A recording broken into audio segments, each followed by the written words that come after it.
પ્રશ્ન એવો પૂછે છે કે મન અને આત્મા વચ્ચેનો સંબંધ શું છે? બરાબર, આપણે મનથી શરૂઆત કરી. મન શું છે? મેમરી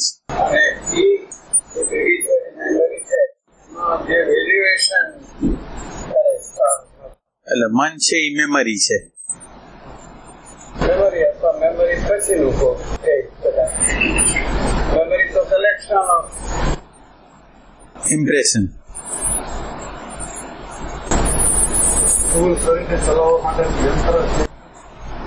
સ્થૂળ શરીરને ચલાવવાનું યંત્ર છે એમ કે છે. મન, બુદ્ધિ, ચિત્ત, અહંકાર, વિચાર આવે છે, ઈચ્છા થાય છે અને ક્રિયા થાય છે. પછી બોડી છેલ્લે ક્રિયા રૂપે ફોલો અપ કરે છે. અંદર આવતું. તો હવે ગીતાની અંદર એમ કીધું કે મન જ મનુષ્યના બંધન અને મુક્તિનું કારણ છે. તો હવે આમાં કેવી રીતે લેશું આપણે? મન જ મુક્તિનું કારણ છે, મન છે એ જ બંધનનું કારણ છે. તો કેવી રીતે? મન સંચાલન કરે છે પણ એટલે પણ મુક્તિનું કારણ કેવી રીતે બનશે? એમ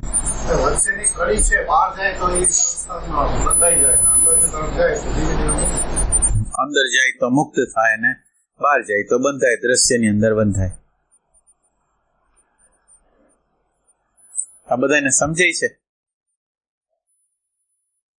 બહાર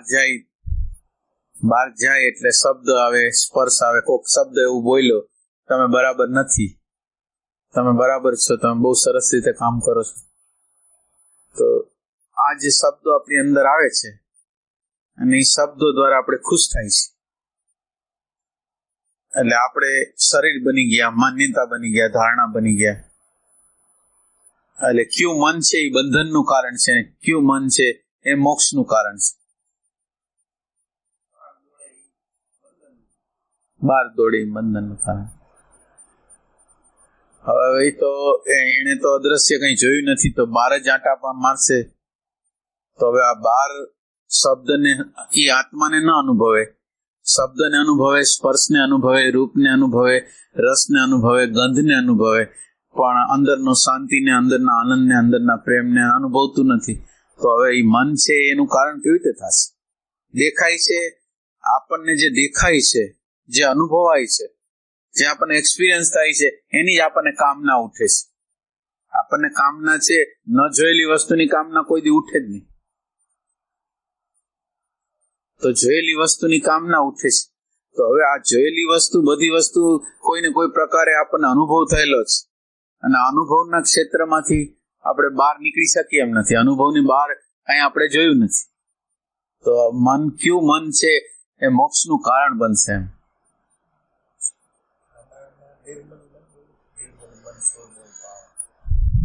આ નિર્મલ મન છે એને પામી જાય, પણ નિર્મલ મન આપણે પ્રશ્ન એવી રીતે કરી છે કે ક્યું મન છે? નિર્મલ મન છે એ તો બરાબર, પણ નિર્મલ મન થાય કેવી રીતે? મલ વગરનું, મળ વગરનું કેવી રીતે થાય મન?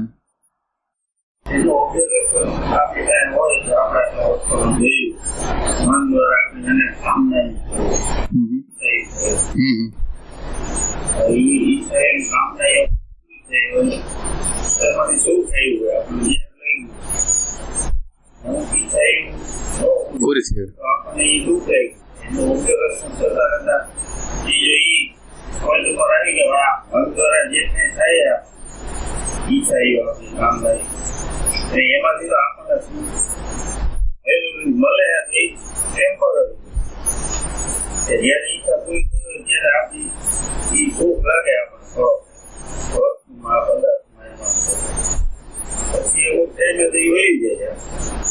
અમુક ટાઈમે વહી જાય છે, પણ નવું સુખ તો ગોતી જ કાઢી છે આપણે.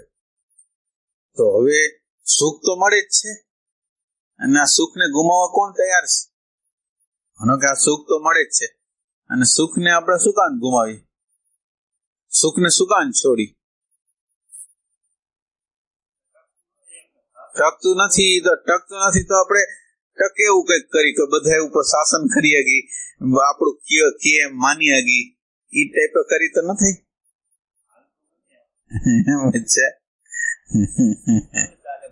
હે ભય આવે. બહાર વ્યવહાર પૂરતું વહેતું હોય તો ભલે ને વહેતું, પણ અંદર ઈ મટી જાય તો મોક્ષનું કારણ બને. હા, પણ એ મટવા માટે એની શું તૈયાર, એને એવું શું થયું કે મટવા માટે તૈયાર થઈ ગયું? એવું કઈ છે? મન છે પોતાને મિટાવવા માટેનું તૈયાર થઈ ગયું છે, તો એવું કયું મન છે? એમ જોઈએ એવી દ્રષ્ટિ.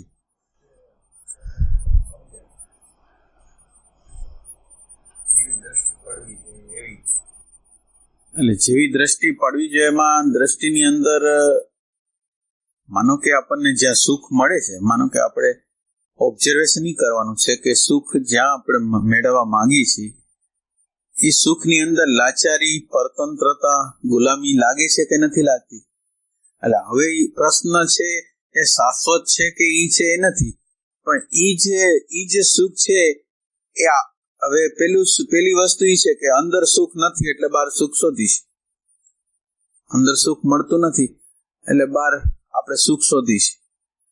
અને હવે સુખ છે એ બહાર હોય તો આપણે પરાધીન, લાચાર, ગુલામ ક્યારેય કરતા ક્યારે મુક્ત થઈ ન શકી.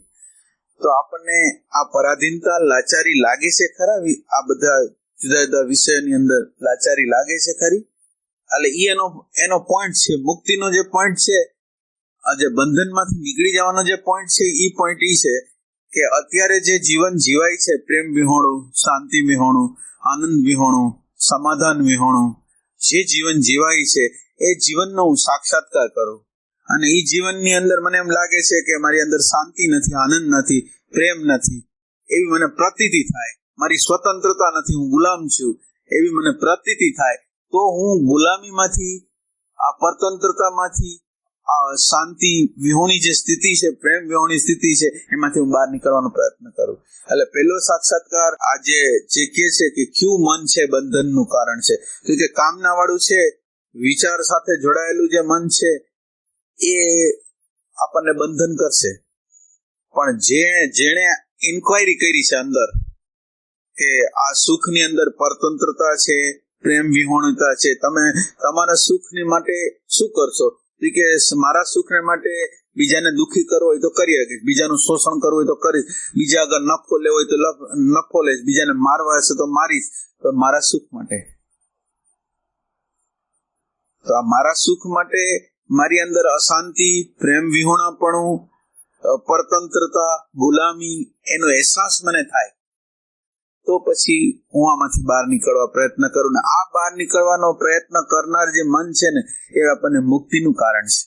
આપણે અત્યારે જે જગ્યાએ ઊભા છીએ એ જગ્યાએ પ્રેમ સેજેય નથી, શાંતિ સેજેય નથી, આનંદ સેજેય નથી, સમાધાન સેજેય નથી, કોમ્યુનિકેશન સેજેય નથી.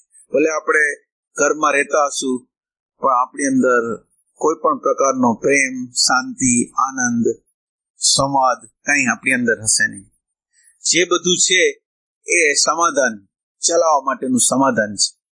આવી આપણને ખબર પડે, આવા મનની આપણને ખબર પડે, આપણને ગુલામીની ખબર પડે, પ્રેમ વિહોણી સ્થિતિની ખબર પડે, અને એમાંથી બહાર નીકળી જવા માટેની જે ઝંખના જાગે, એ ઝંખના છે ને એ શુદ્ધ મન છે. એ આપણને આ જે જ્ઞાત છે એમાંથી છોડાવી અને અગ્નિ છે એની સાથે આપણને જોડાવી શકે. એટલે એવો પેલો આપણને સાક્ષાત્કાર થવો જોઈએ. એ શાશ્વત હોય કે ન હોય, પણ મારી અંદર પ્રેમ અત્યારે નથી, શાંતિ અત્યારે નથી, આનંદ અત્યારે નથી, હું પરતંત્ર છું, એવો સાક્ષાત્કાર મને થાય તો આ સાક્ષાત્કાર માંથી આપણે બહાર નીકળી જવા પ્રયત્ન કરીએ. પ્રેમ વિહોણી સ્થિતિ છે તો મારે પ્રેમ પ્રગટ કરો છે, આનંદ પ્રગટ કરો છે, શાંતિ પ્રગટ કરવી છે. તો પ્રેમને કોણ અટકાવે છે? આ અશાંતિ પેદા કોણ કરે છે? શેના માટે, શેને મૂલ્ય આપી છે જેથી અશાંતિ પેદા થાય છે? શું આપણે કરીશી પ્રેમ વિહોણા થઈ જાય છે? આપણે આગ્રહ હારે, માન્યતા હારે, ધારણા હારે, શરીર સાથે તાદાત્મ્ય કરી છે એટલે પ્રેમ વિહોણા થઈ જાય છે.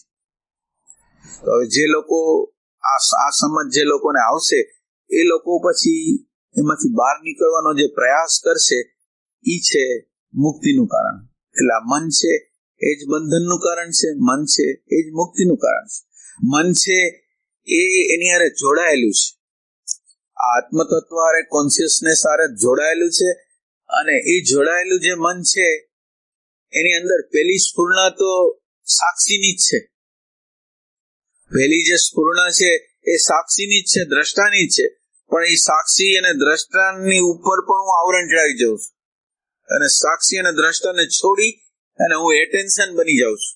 અને એટેન્શન બની જાઉં છું એટલું નહીં, એટેન્શન છે એ દ્રશ્યના આકારમાં છે, એ દ્રશ્યની સાથે તાદાત્મ્ય કરું છું. આ એટેન્શન નહીં છોડી દઉં છું. અને એટેન્શન જે દ્રશ્ય છે, પત્ની છે, બાળકો છે, પૈસા છે, પ્રતિષ્ઠા છે, ઇમેજ છે, એની સાથે જોડાઈ જાઉં છું.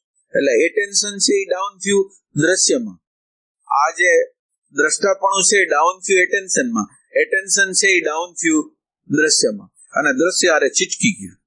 હવે આ ચોટેલું જે મન છે એ બંધનનું કારણ છે, અને આ જે જગ્યાએ ચોટેલું છે ત્યાંથી છોડાવવાની જે પ્રક્રિયા કરી એ મુક્તિનું કારણ છે.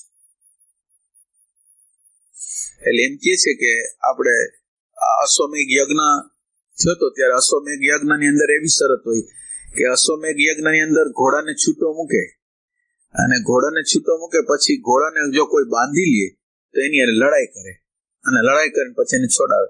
એમાં વાસનાનો ઘોડો છે ને એ આપણે છૂટો મૂકવાનો છે આપણી અંદર, અને એ છૂટો મૂક્યા પછી આપણી અંદર આ જે છૂટો મૂક્યો છે ને પછી એ ક્યાંય બંધાઈ ન જાય, દ્રશ્યની અંદર કોઈ જગ્યાએ બંધાઈ ત્યાંથી આપણે છોડાવવાનો છે. તો આ અશ્વમેઘ યજ્ઞ છે, અને એના દ્વારા ધર્મમેઘ નામની સમાધિ આપને પ્રાપ્ત થાય. તો આપણે અત્યારે જે કરવાની જે ઈચ્છા આપણને થાય, તો આ જે અંદર જે આપણા પ્રેમને અટકાવે, શાંતિને અટકાવે, આનંદને અટકાવે, સંવાદને અટકાવે, તો કે આ સંવાદને અટકાવે છે, પ્રેમને અટકાવે છે, તો કે એ જે અટકાવતું પરિબળ છે એની સાથે તાદાત્મ્ય ન કરે, તો આ મુક્તિનું કારણ છે. આ મન છે એ મુક્તિનું કારણ છે. એટલે મન જો દ્રશ્યના આકારે હોય એ બંધનનું કારણ છે, અને અદ્રશ્યના આકારે હોય, દ્રષ્ટાના આકારે હોય, પ્રેમના આકારે હોય, આનંદના આકારે હોય, શાંતિના આકારને શાંતિને જંગતું હોય, આનંદને જંગતું હોય, રિયલ સેન્સમાં પ્રેમને જંગતું હોય, અને એને ખ્યાલ હોય કે હું પ્રેમ વિહોણો છું, સ્વાર્થનું કેન્દ્ર આવી જ જાય છે, હું ગમે એમ કરું છું, પણ કોક જુદા પ્રકારનો આગ્રહ, જુદા પ્રકારની માન્યતાઓ, જુદા પ્રકારની ધારણાઓ મારી સામે પ્રગટ કરે છે, તો હું કહું કે એ નથી બરાબર, એમ કરીને મારી અંદર ક્રોધ આવે છે, ઘૃણા આવે છે મારા સિદ્ધાંત માટે, મારા માન્યતા માટે, અને હું પ્રેમ વિહોણો થઈ જાઉં છું. આ પ્રેમ વિહોણું ન થવું હોય તો સિદ્ધાંત અને માન્યતા સાથે આપણે તાદાત્મ્ય ન કરી, તો આ મન છે એ મુક્તિનું કારણ છે, એ બંધનમાંથી આપણને છોડાવે એવું કારણ છે. એટલે એવું મન છે કે જે જ્ઞાતને બરાબર રીતે તપાસેલું છે, અને જ્ઞાતની અંદર કોઈ પણ પ્રકારની શાંતિ, આનંદ, પ્રેમ જેવી વસ્તુ જ નથી, એવો એને સાક્ષાત્કાર થયો છે. અને ઈ સાક્ષાત્કાર દ્વારા હવે ઈ જે જ્ઞાતની જગ્યા છે એને છોડી અને અગ્નિ છે એની સાથે જોડાવા માંગે છે. એવું જે મન છે એ મુક્તિનું, આપણને બંધનમાંથી છોડાવવા વાળું, પ્રેમમાં લઈ જવા વાળું, આનંદમાં લઈ જવા વાળું એ મન છે. એટલે એને મન ન કહેવાય, બીજી રીતે એને મન ન કહેવાય, એ આત્મા જ કહેવાય. જયારે મન છે દ્રશ્યના આકારે ન થયું હોય તો એ મન આત્મા જ છે, એ અનાત્મા નથી. સીમિત જે અને આસક્ત, સીમિત અને આસક્ત એવો આત્મા મન એવું કહેવાય. એટલે કન્ડિશન્ડ જેને હા કન્ડિશન કહેવાય. કૃષ્ણમૂર્તિ કહે છે અનકન્ડિશનલ માઇન્ડ ઇઝ સોલ. આમ એક સેન્સ થી જોઈ તો મન ઈ આત્મા નથી, મન છે ઈ આત્મા નથી એક સેન્સ થી. એમ બીજા સેન્સ થી આપણે હવે એક સેન્સ આપણે જોયું કે આત્માની અંદર મન, બુદ્ધિ, ચિત્ત, અહંકાર નામની વસ્તુ જ નથી. આ એક વસ્તુ થઈ. હવે બીજી વસ્તુ થઈ કે એક પડદો છે, અને પડદાની અંદર આ પડદા જ છે ને, આ પડદાની અંદર આની અંદર એક ડિઝાઇનો છે, ડિઝાઇન. તો આ ડિઝાઇનો જે દેખાય છે એ ડિઝાઇનોમાંથી તાણાવાણા કાઢ નાખો તો ડિઝાઇન છે ખરી? એ મન નામની કોઈ વસ્તુ નથી. જો સત નામનું, હોવાપણા નામનું તત્વ તમે કાઢી લ્યો તો મન નામની વસ્તુ કોઈ છે જ નહીં, મનનું અસ્તિત્વ જ નથી. એટલે બે સેન્સ થી આપણે સમજી છીએ. એક આપણે અત્યારે જેમાં ફસાયેલા છીએ એટલે ત્યાંથી કેમ નીકળવું એ સેન્સ થી સમજી છીએ, અને પછી ઈ સેન્સ માંથી પછી હવે જયારે આપણે એમ કહી છીએ કે મન ઈ આત્મા છે, એક વાર એમ કહી છે કે મન ઈ આત્મા નથી એમ બોલી છે, અને બીજી વખત એમ કહી છે કે મન ઈ જ આત્મા છે, પદાર્થ જ આત્મા છે. એ આત્માનો સેન્સ શું છે? તો કે અધિષ્ઠાન, આધાર, એ આધાર ઉપર એની નજર છે એટલા માટે એ આત્મા છે. અને આધાર ઉપર નજર, માનો કે આના આધાર ઉપર આપણે નજર ન કરીએ, એનું જે ડિઝાઇન છે એના ઉપર કરી તો ઈ થયું મન. અને જો તમે ટાણાવાણામાં જો તો ઈ થયું આત્મા. એટલે એ સેન્સ થી આપણે મનને સમજવાનું છે. મન જ્યારે દ્રશ્યનો સ્પર્શ ન કર્યો હોય તો એ શુદ્ધ મન છે. તો એ શુદ્ધ મન જે છે આપણે બોલવું પડે શુદ્ધ મન, તો એ આત્મા છે. જ્યારે કોઈ કામના ન હોય આપણી અંદર, કોઈ પણ પ્રકારની કામના ન હોય, તો આની અંદર આત્મા સિવાય કાંઈ નથી. અને કામના છે એટલે કહેવાતું દ્રશ્યની સાથે આસક્ત વાળું મન છે. એટલે એક મનનો એવો અર્થ થાય કે મન છે વાઇબ્રેશનની જે ફ્રીક્વન્સી છે, એક પેલા કોન્શિયસનેસ છે, વ્યાપક તત્વ છે. એ વ્યાપક તત્વ છે પ્રકૃતિની અંદર સત્વ રજસ તમસની પ્રકૃતિમાં આવ્યું એટલે દ્રષ્ટા અને દ્રશ્ય થયું. અને દ્રષ્ટા અને દ્રશ્યને પણ છોડ્યું, દ્રષ્ટાપણાને પણ છોડ્યું, એટેન્શન બની ગયું એટલે વ્યક્તિ બની ગઈ, હાવ લિમિટેડ થઈ ગયું. અને એટેન્શન બની ગયું એટલું નહીં, એટેન્શન છે એ દ્રશ્યની અંદર આસક્ત થઈ ગયો, દ્રશ્યની અંદર ફસાઈ ગયું. એટલે આપણે હવે યાત્રા કેવી રીતે કરવાની છે કે દ્રશ્યમાંથી એટેન્શનને મુક્ત કરવાનું છે. જે જગ્યાએ આસક્ત થયેલું જે મન છે એને મુક્ત કરાવી, એ મુક્ત કરાવવાની જે ઝંખના છે એ શુદ્ધ મન છે, એ આપણને મુક્તિનું કારણ છે.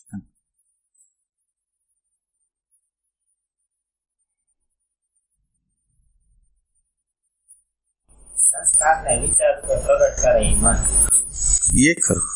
સંસ્કારનું બીજ જો ન પેળાવતા તો મન જેવું કઈ સીધું કોન્શિયસ. એટલે એવી રીતે આપણે કહી શકીએ કે સંસ્કાર આપણી અંદર પડેલા છે. સંસ્કાર એક પડેલા છે અને સંસ્કારની અંદર કેટલાય પ્રકારની ઈચ્છાઓ પડેલી છે. એટલે ઈ સંસ્કારો છે. હવે આ સંસ્કારોમાં આપણી અંદર એવું કોઈ જ્ઞાન પ્રગટ થઈ જાય આપણને કે આની અંદર સુખ, ખરેખર સુખ છે એ આત્માનું સુખ છે, તો આ ડેટાઓ એમને પડેલા હોય, આ ડેટાઓ એમને પડેલા હોય.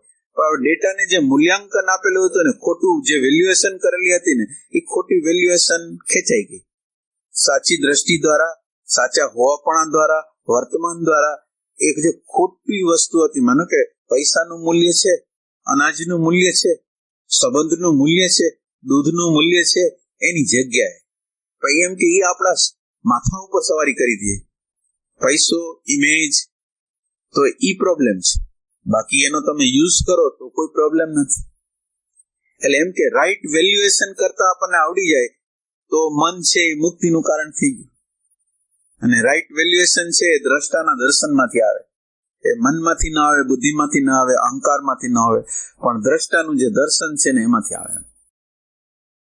મનનો અર્થ એવો થયો કે મારી અંદર વિચાર આવ્યો કે આણે મારું અપમાન કર્યું, આણે આવો વ્યવહાર ન કરવો જોઈએ, આણે આમ થયું, આમ કર્યું, ઈ મન છે. અને આપણી આગળ એક દ્રષ્ટિ છે કે આ વિચાર છે, અને આ વિચાર છે ને મારું હોવાપણું છે એ હું આનો પ્રકાશક છું. તો આ પ્રકાશકપણું છે એમાં જે ઉભો રહી જાય ને એ મુક્તિનું કારણ બને. વિચાર, વૃત્તિ, ભાવ પ્રગટ થાય છે, અહંકાર પ્રગટ થાય છે, એની સાથે જોડાતો નથી. ક્યાં છે? તો એ કે હોવાપણામાં છે, દ્રષ્ટામાં છે. તો એ કે ઈ છે એ મુક્તિનું કારણ બનશે. આ દ્રષ્ટિમાં નિરંતર જે જીવતો માણસ છે એ મુક્તિમાં જશે. મુક્તિનું સ્થાન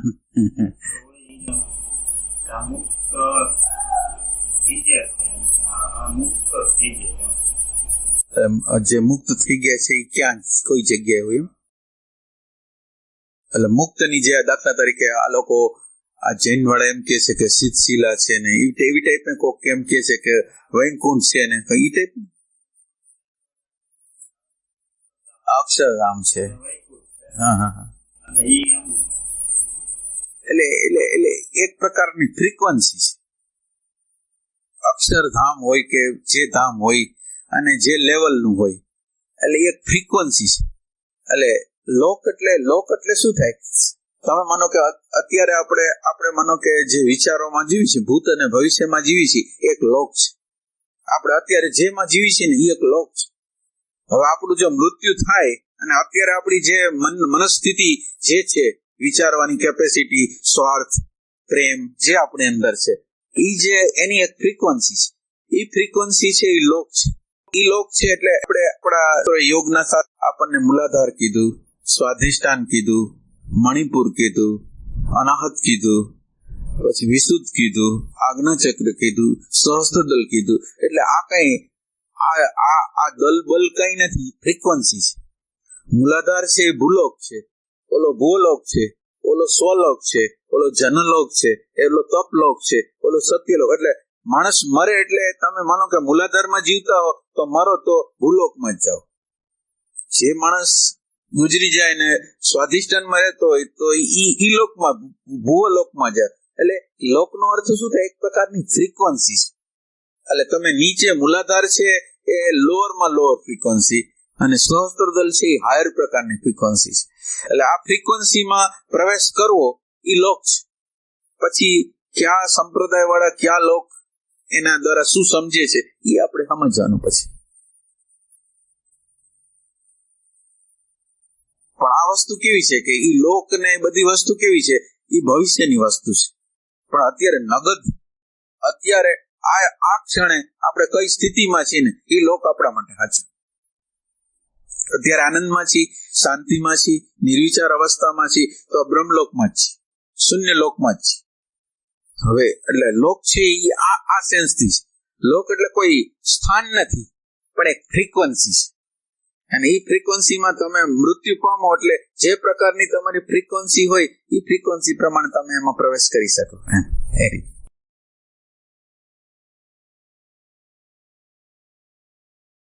એટલે યોગાનંદના ગુરુ જયારે મૃત્યુ પામે છે, યોગાનંદના ગુરુ યુક્તેશ્વર મહારાજ, ત્યારે યુક્તેશ્વર મહારાજ એમ કે છે મારું પુનરુત્થાન છે એ હિરણ્ય ગર્ભ ની અંદર થયું. હિરણ્ય ગર્ભ કોઈ લોક છે. હિરણ્ય ગર્ભ એટલે એવી જગ્યા કે જ્યાં પૂર્ણ રીતે નિર્વિકલ્પની સ્થિતિ આવી ગઈ હોય. નિર્વિકલ્પની સ્થિતિ આવી જ ગઈ હોય, ફક્ત સ્લાઇટ આવરણ હોય એવી એક જગ્યા છે. એને આ હિરણ્ય ગર્ભ કહે છે. એટલે આ બધી વસ્તુ શું છે? તો એ કે ફ્રીક્વન્સીની વાત છે. આ બધી જે ફ્રીક્વન્સી, મને ફ્રીક્વન્સી છે એ અત્યારે ભૂલોકે અહીંયા છે, ભૂલોકે અહીંયા છે, સ્વલોકે અહીંયા છે. અત્યારે બધા તમે એમ સમજો કે રેડિયાના કે ટીવીના બધા અહીંયા વેવ્સ તો છે. તમે કોની હારે ટ્યુનિંગ કરો છો એ તમારો લો. તમારી ફ્રીક્વન્સી જે લેવલ ઉપર હોય એની સાથે તમે ટ્યુનિંગ કરી શકો. સજાતીયતાનું મિલન થાય. એટલે નવી વસ્તુ કોઈ નથી. લોક છે એ નવી વસ્તુ નથી. તમે અત્યારે જે જીવો છો, જે તરંગમાં જીવો છો, જે વાઇબ્રેશનમાં જીવો છો, જે મેન્ટાલિટીમાં જીવો છો, ઈ જ છે લોક. તમે આમ મૃત્યુ પામીને બીજા લોકમાં જે આપણે વિચારતા ન હોય એવા લોકમાં પ્રવેશ નહીં કરી શકીએ આપણે. એમ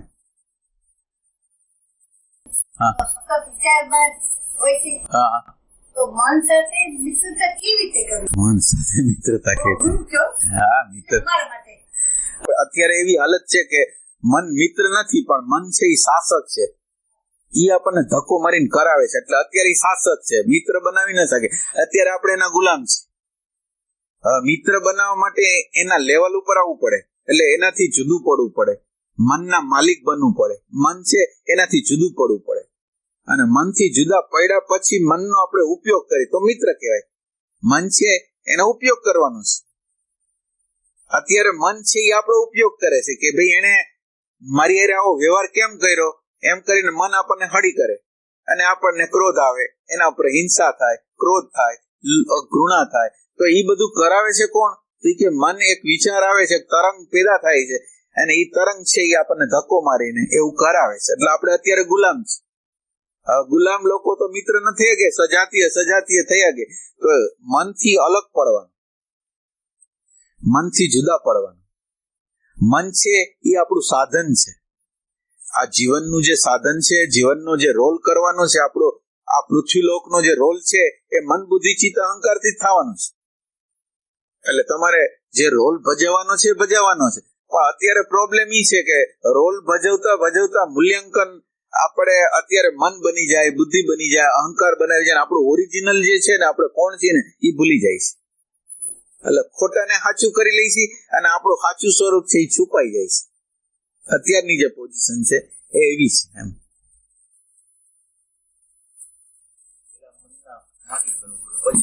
એટલે મિત્રતાનો અર્થ શું થાય?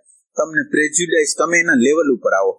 મિત્રતા કઈ વસ્તુ છે કે મન જે લેવલ ઉપર છે ને એ લેવલ ઉપર તમે આવી જાઓ. મન જે લેવલ ઉપર કામ કરી રહ્યું છે એ લેવલ ઉપર તમે આવી જાઓ અને નો ઓબ્જેક્શન. એ જે કરે છે એ જેવી રીતે કરે છે એના દ્વારા એ રહસ્યોને ખોલે છે. મન સ્વાર્થ કરે તોય રહસ્ય ખોલે છે, મન પોઝિટિવ થાય તો પણ કંઈક રહસ્ય ખોલે છે. એટલે મન જેવું છે એવું એને જયારે આપણે એક્સેપ્ટ કરી છે ને એટલે મિત્રતા શું થઈ? આપણો કોઈ મિત્ર હોય તો આપણે એના અવગુણ નથી ગાતા. આપણો મિત્ર હોય તો આપણને એને જોઈને રાજી થાય છે. એ મન છે એને જોઈને રાજી થાય છે. આપણે મન છે એ પ્રગટ થાય છે, એને રાજી થાય છે. અને જેમ મિત્ર એની પોતાની કોઈ પણ વાત કરતો હોય તો આપણે સાંભળવા તત્પર છે. એમ મન પોતે કંઈક કહેવા માંગે છે એની રીતે, અને આપણે કોઈ પણ જાતના પૂર્વગ્રહ વગર એને સાંભળી છે. એ મિત્રતા છે. મિત્રતાનો અર્થ એના લેવલે આવી ગયા. આપણે એના લેવલે એને જે કેવું છે એના લેવલે એના સ્તર ઉપર જે કેવું છે એ સાંભળી છે. અને સાંભળી છે એટલે આપણું ઓબ્જેક્શન જતું રહે છે. જ્યારે એને આપણે પૂર્વગ્રહ વગર સાંભળી છે ને ત્યારે આપણા અંદરના બધા આગ્રહો તૂટી પડે અને આપણને એમ થતું હોય કે આ એમ કેમ કરે છે. એક વ્યક્તિ હોય એ અમુક પ્રકારનો વ્યવહાર આપણી હારે કરતી હોય તો આપણી હારે કરતી હોય એટલે આપણને વારે વારે અંદર એવું ઉઠા રાખે કે આમ કેમ કરે છે, આમ કેમ કરે. હવે આમ કેમ કરે છે એમ આપણે જે પ્રશ્ન કરી છે એ અત્યારે જે મન જે પ્રકારે એનું મન જે રીતે વર્તી રહ્યું છે એને કબૂલ કરતા નથી. અને ઈ બિચારું એવું છે કે ઈ એવા સ્તર ઉપર, માનો કે કોઈ એકડિયા ભણતું હોય, કોઈ 5મી ભણતું હોય, કોઈ 4થી ભણતું હોય, કોઈ 10મી ભણતું હોય, કોઈ એસએસસી ભણતું હોય, કોઈ 12મી ભણતું હોય, તો આપણે એકડિયા ભણતા હોય ને એમ કહી શકીએ તું 10મીમાં કેમ નથી એમ પૂછી છે આપણે. તો આ મન છે એ ઉત્ક્રાંતિ આપણી ઇવોલ્યુશનની જે પ્રક્રિયા છે ને એમાં હાવ જંગલી પ્રાણી હોય ને એમાંથી ધીરે ધીરે માનવ વિકાસ કરતો અત્યારે ક્યાં પહોંચ્યો છે? પશુતામાંથી થોડોક બહાર નીકળ્યો છે કે નથી નીકળ્યો? હવે જે જગ્યાએ છે એ જગ્યા આપણે નક્કી કરી છે કે આ બિચારો તો ઉત્ક્રાંતિના પગથિયા ઉપર એકડિયા ઉપર છે. તો હવે એકડિયા ઉપર હોય એ શું કહે ને બિચારો બદલાય, એની તાકાત નથી કે બદલાય. તો તમે એના તરફ કરુણાની નજર જોશો. તમે જે ફેક છે એને સ્વીકારશો કે એકડિયા ભણે છે તો આપણને શું વાંધો હોય? એકડિયા હોય એટલે સમજવાનું નથી. એને તો આપણે ધીરે આપણી રીતે એને ટેકલ કરવાનું છે. એ રીતે મન છે મિત્ર છે એ સેન્સથી છે કે જેવું છે એવું આપણે સ્વીકારીશ. અને સ્વીકારી છે એમાં અત્યારે પ્રોબ્લેમ શું છે? અત્યારે આપણો પ્રોબ્લેમ છે અહંકારનો પ્રોબ્લેમ છે. અત્યારે કોઈ વ્યક્તિ કે મન, વ્યક્તિ હોય તોય ભલે, મન હોય તોય ભલે, વ્યક્તિ અને મન બે એક જ છે. એટલે હવે માનો કે કોઈ વ્યક્તિ તમારી સાથે કોઈ પ્રકારનો વ્યવહાર કરે છે તો એને ઈ પ્રશ્નને આપણે હલ કેવી રીતે કરવો? અને પ્રશ્નને હલ ક્યારે કરી શકીએ? કે જ્યારે આપણે નિર્ભય હોય ત્યારે. પ્રશ્નનો હલ આપણે શું કામ નથી કરી શકતા? બધા લોકો જીવન જીવે છે ને હલ કેમ નથી કરતા? તો કે નિર્ભય નથી, ભય છે. એટલે હું આમ કરીશ તો આમ થશે, આમ કરીશ તો આમ થશે. એટલે હવે ભય છે એનું કારણ શું છે? તો કે લોઅર પ્રકારમાં છે, એ અહંકારના ક્ષેત્રમાં છે. તો કે અહંકારના ક્ષેત્રમાંથી થોડો પ્રકાશ ક્ષેત્ર છે એમાં એને પ્રવેશ કરવા જોઈએ. એટલે પ્રકાશ જેટલો તમારી અંદર દાખલ થશે ને, તમારી અંદર નિર્ભયતા, તમારી અંદર પ્રેમ, તમારી અંદર આનંદ, તમારી અંદર સૂઝ, જે સૂઝ કહેવાય ને એ સૂઝ પ્રગટ થશે. તો હવે એ આપણે કરવાનું અત્યારે શું છે? હાયર જે વસ્તુ છે ને એમાં આવવાનું. અત્યારે આપણે લોઅરમાં છે. એટલે હાયરમાં આવવા માટે આપણે આ વર્તમાન કહી છીએ, આપણે સાક્ષીપણું કહી છીએ, આપણે પરમાત્માની શરણાગતિ કહી છીએ કે જે ભગવાન કરે એ બરાબર જ એવો ભાવ, સાચો ભાવ, ખોટો નહીં. આપણને જીવનનો અનુભવ થયો હોય એમાંથી આપણે સમજેલા હોવા જોઈએ એ રીતે. તો આપણે મનને મિત્ર બનાવી શકીએ.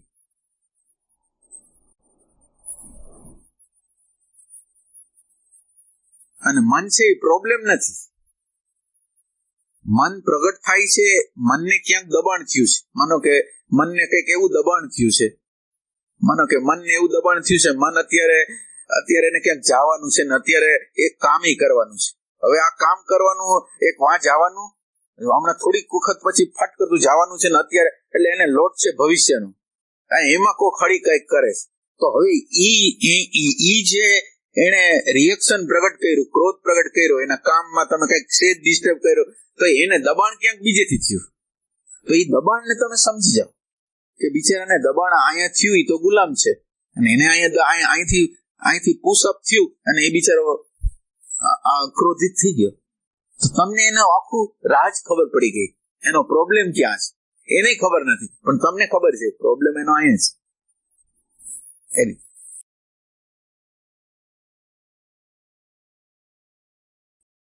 ખરેખર મનને એની રીતે જો હાલવા દઈને આપણે, અને મનને આપણે બરાબર રીતે જોતા રહી, સમજતા રહીને, તો મન દુશ્મન નથી. મન આખા વિશ્વનું વૈશ્વિક જે રહસ્ય છે ને એને પ્રગટ કરે છે. પછી ભલે સ્વાર્થ કોઈ કરે, ભલે કોઈ કપટ કરે, ભલે કોઈ પોલિટિક્સ રમે, જે પણ કરે, મનની જે રીત રસમો છે એ ભલે અજમાવે, પણ અજમાવે એમાં તમારી અંદર શું થાય કે પોલિટિક્સ કેવા ટાઈપનું હોય, તો કે આવા ટાઈપનું. મને ખબર નહોતી પોલિટિક્સ છે એટલે આપણને શું થાય, પોલિટિક્સ કોઈ રમે તો આપણને ક્રોધ આવે એટલે આપણે પોલિટિક્સ જે રમવાની જે પ્રક્રિયા છે એને સમજી ન શકી, ક્રોધની જે આખી પ્રક્રિયા છે એને સમજી ન શકી. તો આપણે સમજવું હોય તો શું કરવું જોઈએ? તો કે જે ફોર્મમાં એ પ્રગટ થાય છે ને એ ફોર્મને તમે વ્યવસ્થિત રીતે જોવો ને તો તમને એમ થાય કે વાહ, આના દ્વારા મને આ સમજાણું. અને સમજાણું એ બીજાનું ન સમજાણું એ મારા મનની, એ જે મન બહાર પ્રગટ થઈ રહ્યું છે એ મારી અંદર જ છે. કોઈ ક્રોધ પ્રગટ કરી રહ્યો છે, હવે તમે વિચાર કરો કે ક્રોધ છે એ હિન્દુમાં જ છે કે મુસ્લિમમાં નથી, ક્રિશ્ચિયનમાં નથી? અચ્છા, મને માન મળે એવી ઝંખના મુસલમાનમાં છે, ક્રિશ્ચિયનમાં છે, યહૂદીમાં છે, કોણમાં? તો કે આખી માનવ જાતમાં છે. એટેન્શન કોને નથી જોતું? તો કે બધાને જોઈ છે. રાગ દ્વેષ કોને નથી થતા? તો એ કે હિન્દુ મુસ્લિમ બધાને થાય. તો એનો અર્થ એમ છે કે આખું મન જાતિ વગરનું જે આખું મન છે એની અંદર મન છે એ સમાન રીતે વર્તે છે. મન એક જ, મન જુદું છે જ નહીં. અને એ મન જુદું નથી તો હવે મારી સમસ્યા છે. હવે આપણને શું લાગે, મારા ઘરની સમસ્યા, મારી સમસ્યા બીજી સમસ્યા કરતા મોટી, એટલે એ અહંકારનો એક પ્રકાર. મારા જેવી તમને સમસ્યા ન હોય, મારે જે પ્રશ્ન છે એવું નથી, તમારી જેવી સમસ્યા છે એવી જ આખા વિશ્વની અંદર બધા લોકોને છે. જ્યારે તમે આ પ્રશ્નને જ્યારે વૈશ્વિક રીતે સમજશો ને કે મારો પ્રશ્ન છે, માનો કે એક ટેપ રેકોર્ડ છે જુદી જુદી કંપનીના, ટીવી છે જુદી જુદી કંપનીના, તો એની અંદર રચના શું છે? એની રચના એક જ છે. એમાં ગમે તે હિન્દુ હોય, મુસ્લિમ હોય, ક્રિશ્ચિયન હોય, યહૂદી હોય, પારસી હોય, બધાની અંદર રચના તો ઇવોલ્યુશનની પ્રક્રિયામાંથી પસાર થયા છે. એટલે જડતાથી માંડીને પશુતાથી માંડીને માનવ સુધીના બધા સંસ્કાર એની અંદર હોય. તો હવે યંત્ર ગમે એવા લાગતા હોય, મુસ્લિમ લાગતા હોય, હિન્દુ લાગતા હોય, ક્રિશ્ચિયન લાગતા હોય, યહૂદી, એની અંદરની રચના આ મન જે છે, રાગ વાળું, દ્વેષ વાળું, લોભ વાળું, અધિકાર ભાવ વાળું, એ જ મન છે, બીજું કોઈ મન નથી. તો મનની સમજ પડે. મનની મિત્રતા એટલે શું થાય? મન જે પ્રકારે પ્રગટ થતું હોય એમાં આપણે રાજી થતા હોય કે હા, આના દ્વારા આ રહસ્ય પ્રગટ થયું, આના દ્વારા આ રહસ્ય. તમે જ્યારે રાગને અને દ્વેષને તમે ખરાબ ન કહો, ક્રોધને ખરાબ ન કહો, તો તમારી અંદર આશ્ચર્યનો ભાવ આવે કે આવી રીતે તો કોઈ દી સમજ્યા જ નતા. આ વસ્તુને આપણે આ પોલિટિક્સને તો ધિક્કારતા હતા, પણ આ પોલિટિક્સ જ્યારે કોઈ પ્રેજ્યુડાઇઝ વગર જ્યારે સમજાણો તો આશ્ચર્ય થયું કે વાહ, આ સમજાણું મને પોઈન્ટ એમ. એટલે મિત્રતાનો અર્થ એવો છે કે જ્યારે તમે મિત્ર થાવ છો ને ત્યારે તમારી સામે બધા રહસ્યો એની રીતે ખુલે છે. તમારી હારે વ્યવહાર પોલિટિક્સનો કર્યો છે, તમારી હારે દ્વેષનો વ્યવહાર કર્યો છે, પણ તમે ઓબ્ઝર્વેશન છો, તમે તટસ્થ છો, તમે દૂર છો. તો દૂર છો એટલે શું થાય? તમારી અંદર સમજ પ્રગટ થાય. તમે જો નજીક આવી જાઓ તો સમજ પ્રગટ ના થાય. કેવું છે? લેવલ ઓફ કોન્શિયસનેસ છે જે હા,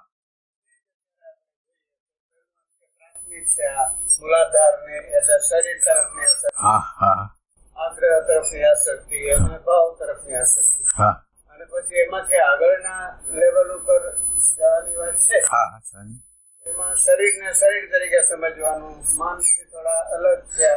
ના એટલે ત્રણ જે આપણા સેન્ટરો છે ને, મૂલાધાર, સ્વાધિષ્ઠાન અને મણિપુર, એની અંદર પેલો જે મૂલાધાર વાળો છે એ તો શબ્દ, સ્પર્શ, રૂપ, રસ, ગંધ થી વધારે આગળ નથી, પશુતાના શરીરના લેવલ ઉપર. બીજો છે એ લાગણીના લેવલ ઉપર, અને ત્રીજો છે એ વિચારના લેવલ ઉપર. આ ત્રણ પ્રકારના, પણ છતાંય ત્રણ સ્વાર્થી, ત્રણ સ્વાર્થી, અને ત્રણ લોકો પોતાનું સુખ કેવી રીતે મળે એના માટે ગમે તે કરવું હોય તો કરી શકે. એ એક એટલે આ ત્રણ લેવલ એવા છે. વચ્ચે હૃદય છે એ એટેન્શન છે. હવે આ એટેન્શન છે એ સ્વતંત્ર છે. તમે હાયર સાથે જોડો, માનો કે તમે સહસ્ત્રદલ એટલે પ્રજ્ઞા, આજ્ઞા ચક્ર એટલે પ્રેમ, અને આ છે એ આત્મ તત્વ છે. તો આ તમે હાયર સાથે જો જોડો, હાયર સાથે એટેન્શન ને જોડો, તો લોઅર આપોઆપ સરખું થવા માંડે. તમારી અંદર જે નેગેટિવિટી ને જે નકારાત્મક ભાવ હોય ને આપોઆપ બદલાવા માંડે. તમે ખાલી ઓલા સ્ટેટમાં રહ્યો ને, આ જે પ્રેઝન્ટ મોમેન્ટ ના સ્ટેટ ઉપર રહ્યો ને, એટલે આપોઆપ છે ને ઓલા મૂલાધાર, સ્વાધિષ્ઠાન અને મણિપુર ને હાયર માંથી ઉર્જા મળે. અને હાયર માંથી ઉર્જા મળે એટલે એની નેગેટિવિટી, એનું સ્વાર્થ, એનો કપટ, એનું લોભ એ છોડવા માંડે આપોઆપ. એટલે આપણે જે કરવાનું છે કનેક્શન હાયર સાથે કરવાનું છે. એટલે હાયર સાથે કનેક્શન વર્તમાનમાં તમે હો એટલે આજ્ઞા ચક્રમાં છો. વર્તમાનનો અર્થ શું થાય? આજ્ઞા ચક્ર.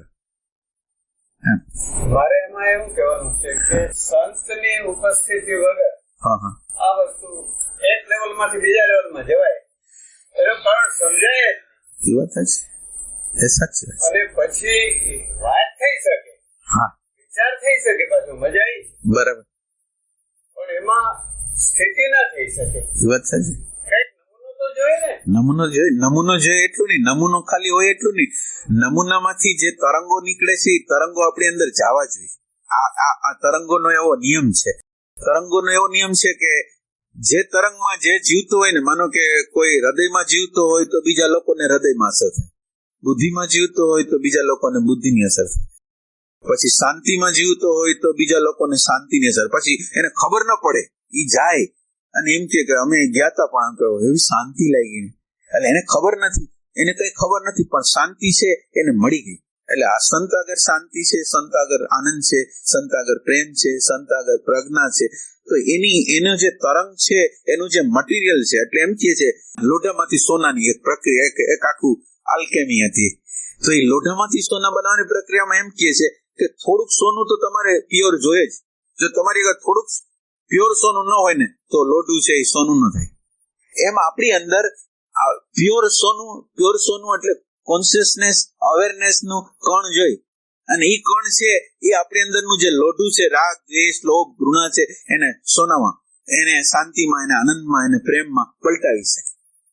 પણ આપણી અંદર ઈ વસ્તુ તો જોઈ, જે સોનું છે, જે કોન્શિયસનેસ છે, જે અવેરનેસ છે, એ તત્વ, અને આ અવેરનેસ નું તત્વ છે, આ કોન્શિયસનેસ નું તત્વ છે, આ શાંતિનું તત્વ છે, એ અનિવાર્ય રીતે સંતોની હાજરી દ્વારા જ આપણી અંદર એન્ટર થાય.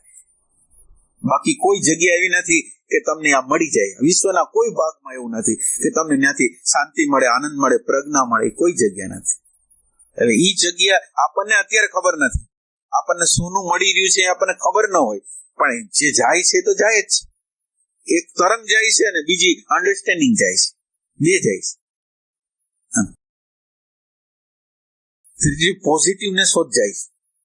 તમે કોઈ પણ સંતને તમે જીવનના પ્રશ્નો જો તમે બરાબર રીતે પૂછો તો તમને ઈ દ્રષ્ટિ આપે. તમારી યારે ભલે ખરાબ વ્યવહાર કોઈ કરતું હોય, એ દ્રષ્ટિ આપે, પોઝિટિવ આપે.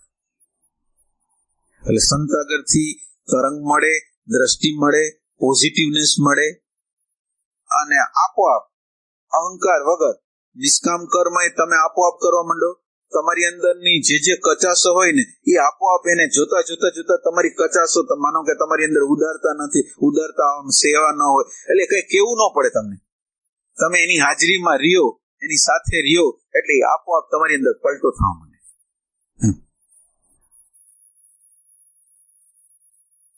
એના પછી તો આપણું પોતાનો પ્રયાસની જરૂર છે. માનો કે આ બધી વસ્તુ તો મટીરિયલ બધું મળી જાય, પણ તમારે જ એની અંદર પરિવર્તન ન કરવું હોય તો કઈ ના થાય.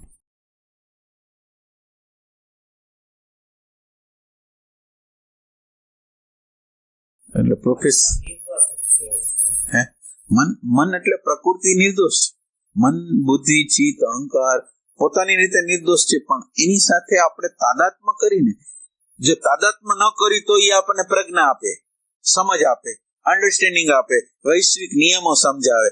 પણ જેવું એને પૂર્વગ્રહથી આપણે જોયો, તાદાત્મ્ય કર્યું, કોઈ પ્રકારનું ખોટું મૂલ્યાંકન તમે આપ્યું, એટલે એ પ્રકૃતિ આપણને બાંધનાર થાય. મન એવું નથી, બુદ્ધિ એવી નથી, કામના એવી નથી. તાદાત્મ્ય તમે કરો ને ઈ પ્રોબ્લેમ છે. તાદાત્મ્ય એટલે ખોટું મૂલ્યાંકન. કારણ એટલે આ ઇન્ફોર્મેશન હારે અહંકાર જોડાય નથી. અહંકાર તો આપણી આગળ છે જ, અને અહંકારના સંતોષ માટે, અહંકારના આનંદ માટે, અહંકારની મજા માટે આપણો જીવનનો આખો ઉદ્દેશ છે એ અહંકારને તુષ્ટ કરવા માટે છે અત્યારે. એટલે હવે તમે એને સંસ્કાર કહો તો ભલે, બાયોલોજીકલ સંસ્કાર કહો તો ભલે, સોશિયલ સંસ્કાર કહો તો ભલે, કુટુંબના સંસ્કાર કહો તો ભલે, ધર્મના સંસ્કાર કહો તો ભલે, ગમે તે આધ્યાત્મના સંસ્કાર કહો તો પણ ભલે, એ બધા એ દિશામાં જ લઈ જાય, અહંકારની દિશા.